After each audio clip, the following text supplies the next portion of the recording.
This is Nick Black in Los Angeles. Actually, I'm on the Paramount lot, and I'm in Leonard Maltin's office, and Leonard is perhaps the ultimate film buff. Thanks for taking time out to talk to us, Leonard. Happy to be here with you. Of course, we all know Leonard through his movie guide, but Leonard also does a lot of other things. He's written books, he lectures around the country. He also puts a lot back into film culture, which we'll discuss later. But the first thing I want to ask you is, Leonard, is how did you get so interested in films? Well, I can't give you an exact answer to that. I can tell you that I'm a child of the first television generation. My parents bought a television set in the early 50s when I was very young, when TV was still fairly new. And at that time in this country, a lot of airtime on television was taken up with old things, old movies, old comedy shorts. I mean, every day I would watch The Little Rascals, our gang. I would watch The Three Stooges. I would watch Laurel and Hardy. And I just fell in love with them. So I know that had a great deal to do with it. And then I was taken when I was about 8 years old to see a movie in the theater, a compilation feature film called The Golden Age of Comedy. It was all about silent screen comedy. And I just flipped.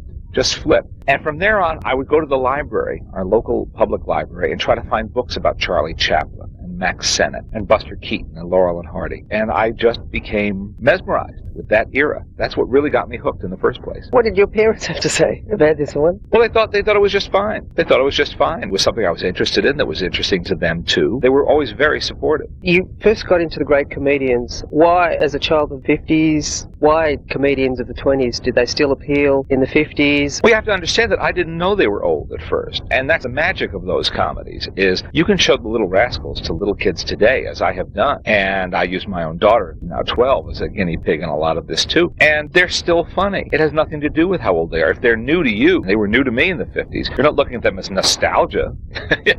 No, you're a youngster. There's no nostalgia for that period. There's just something inherently funny and interesting and engaging about them. The only thing that you can perceive as a child is that they're somehow different. They're not the same as the new material you're seeing at the same time. But that doesn't mean they're not still appealing. I don't know what it's like in Australia, but I love Lucy. With Lucille Ball has never been off the air, and right now is riding yet another crest of popularity on an all-children's channel here in the States. So if something's funny, it stays funny. Well, when I was a child, they used to show a lot of Jerry Lewis movies. Mm-hmm. So ever since, I've been hooked on Jerry Lewis. So I suppose it'd be the same with you and silent comedians. Sure. It was also Laurel and Hardy and The Little Rascals were all the talking versions they were showing, not just the silence on TV. But I loved it all. Now, Leonard, where did you grow up? Did you grow up here in California, where the movies is such a pervasive culture? No, I grew up in a suburb of Manhattan in New Jersey that gave me very close access to New York City, which was very fortunate because by the time I was 12 or so, really knee-deep in this, New York was a haven for movie buffs. There was the Museum of Modern Art, still is, which daily shows films from its collection and repertory of the great films of the world, contemporary and historical. There were several revival movie theaters at that time, and also New York Television was a virtual living encyclopedia of film history every single day. So with those combined assets at my command, I was able to do a lot of what you'd call my basic training. You're into films, you love it, you're a buff. How did it develop into a career?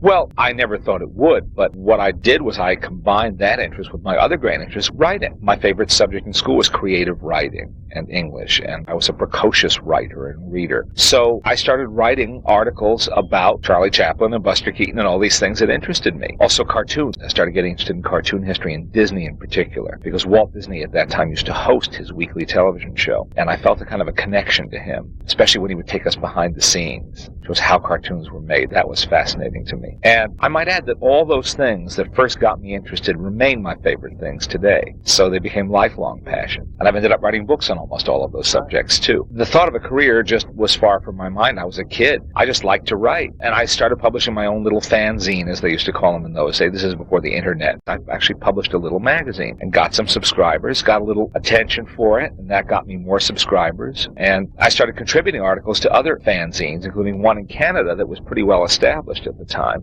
And when the fellow who did that couldn't devote the time to it anymore because it was just a labor of love, it wasn't a money-making proposition, he asked if I wanted to take it over. And I said sure, and I was 15 years old at the time. And I inherited his magazine with 400 readers all over the world called Film Fan Monthly. And I continued to do that for 9 years. I was the editor, publisher, chief writer, stamp licker, envelope stuffer. What did it consist of? It consisted of articles and interviews. Well, every month we would have profiles, in some cases interviews with old movie people. Not so much the big stars. We didn't cover the Humphrey Bogarts and the Clark Gables. We tended to cover the neglected, the unsung, the character actors, the secondary leading men, leading ladies, and we had great fun doing that. Rare movie stills, and the readers were very participatory. By the time we finished, we had 2,000 readers, and it was just great fun. Some examples of the people you interviewed. Well, let's see. I interviewed people like Billy Gilbert, a wonderful character comedian. He was in The Great Dictator with Chaplin. He was in many Laurel and Hardy films. Just a wonderful, wonderful character comedian. Una Merkel, who was a co-star in so many MGM films, worked with Jean Harlow several times, was W.C. Fields' niece in The Bank Dick. Lots of great. A very unique look. Yes, indeed. Yes. I want to get onto your books now. You've written Great American Broadcast, Of Mice and Magic. Was it easy to find a publisher, or was a publisher there at the commencement? Well,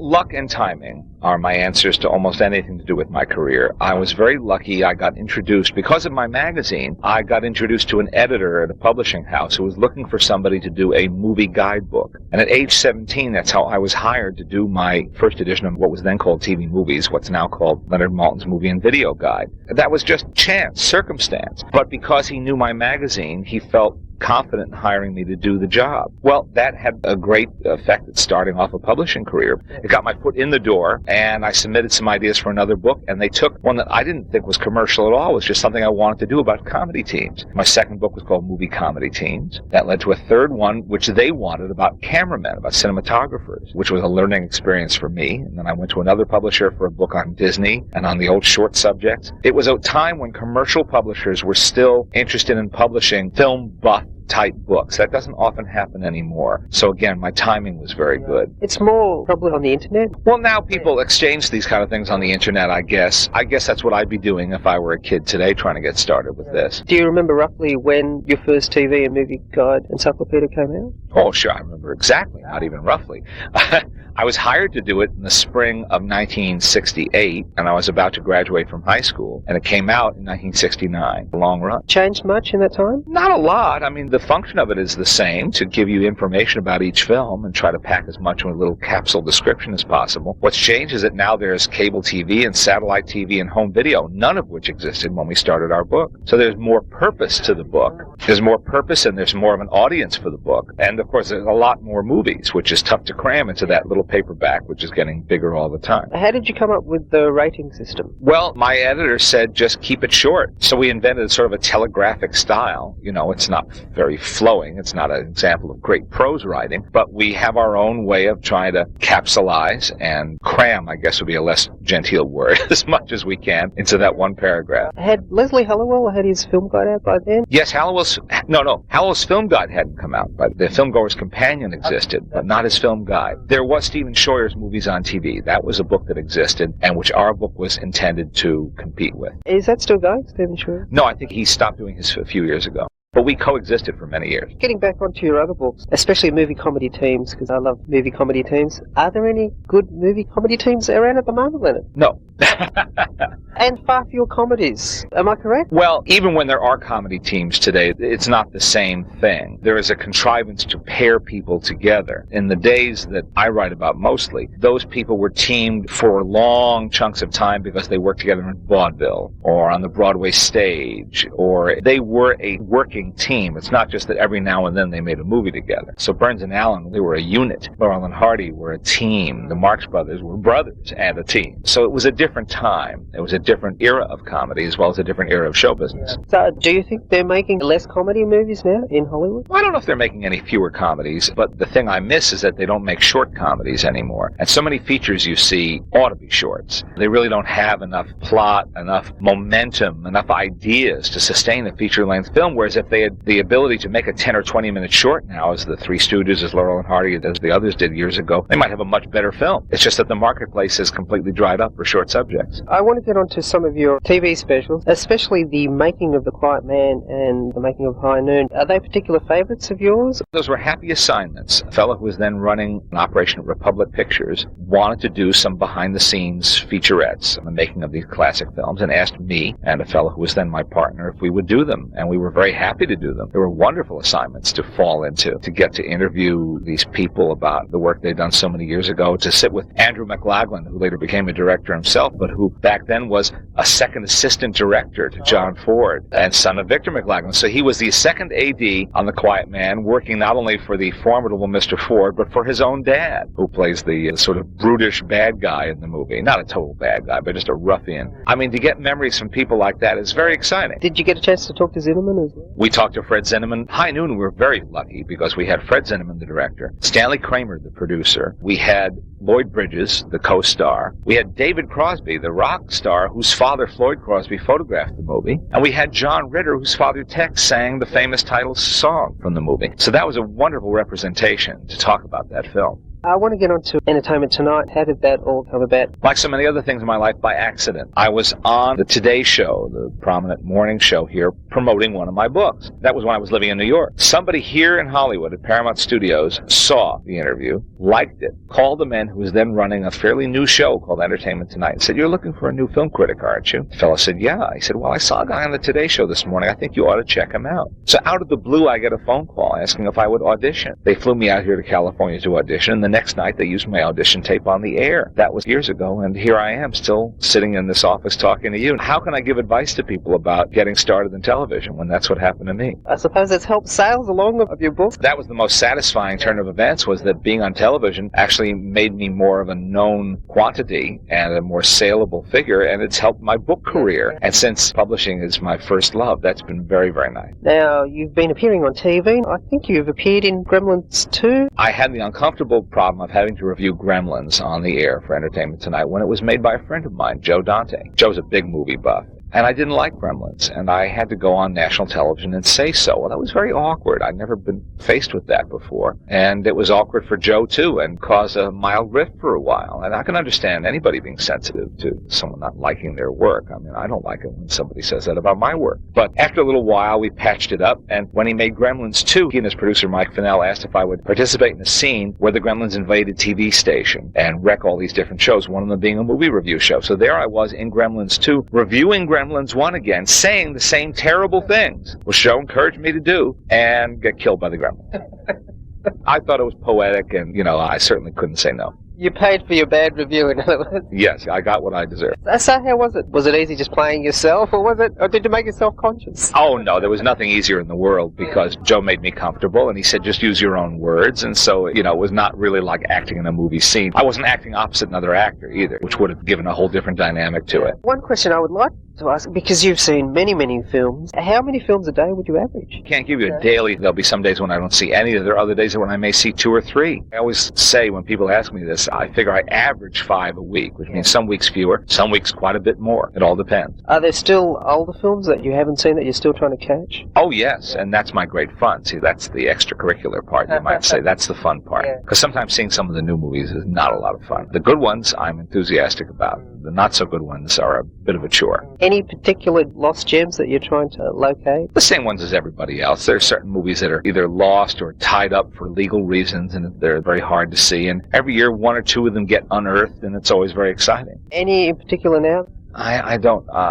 No, nothing comes right to mind. Sorry. Okay. Do you also see movies from other countries, world movies? Oh, sure. I try to keep up with world cinema as best I can. I'm not that good at it because my job, much of what I cover really demands that I keep up with Hollywood and mainstream American film. So seeing world cinema becomes secondary just in priority, not in lack of interest. So I only see a smattering of what comes out, but I'm always happy to do so. Leonard, I want to ask you about this Library of Congress National Film Registry. Could you tell us a little bit about that? Apparently 25 films get named each year. When did this start, and can you tell us a little bit about it? It started 9 years ago as an effort by the Librarian of Congress to recognize that there are certain film treasures, that this is America's preeminent 20th century art form, and that it ought to be recognized in some formal, official manner. It was also an attempt to say these films are sacrosanct. These should not be tampered with. These should not be treated lightly. They are our culture. They are evidence of our popular culture in this century. And so an expert panel, I just joined the year before last, an expert panel representing various branches of the motion picture industry and from academia, have voted every year on 25 important, significant films. Not just feature films, documentaries, shorts, newsreel excerpts, all forms of American film. And by now, the list is pretty broad-based, and it's a very strong list. Can you give me, just off the top of your head, a couple of examples? I mean, it's everything from the Zapruder home movie footage of JFK, which was a valuable piece of film,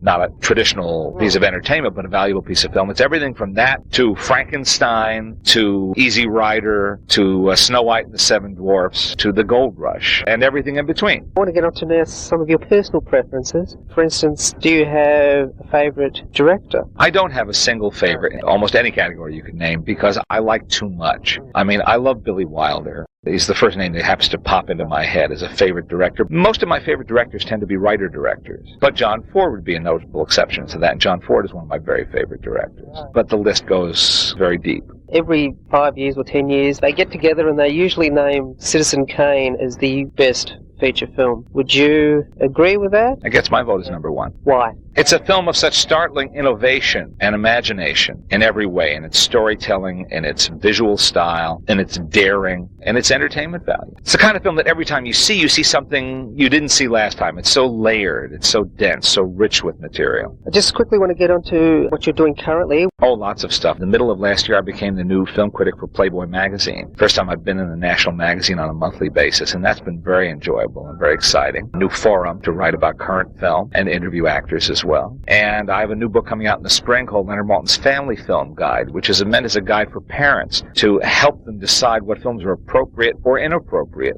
for their children, for young children or for older children. As a parent, I felt the need for this kind of a guide, and I'm very happy I've gotten to do that. Thank you very much, Leonard Maltin. My pleasure.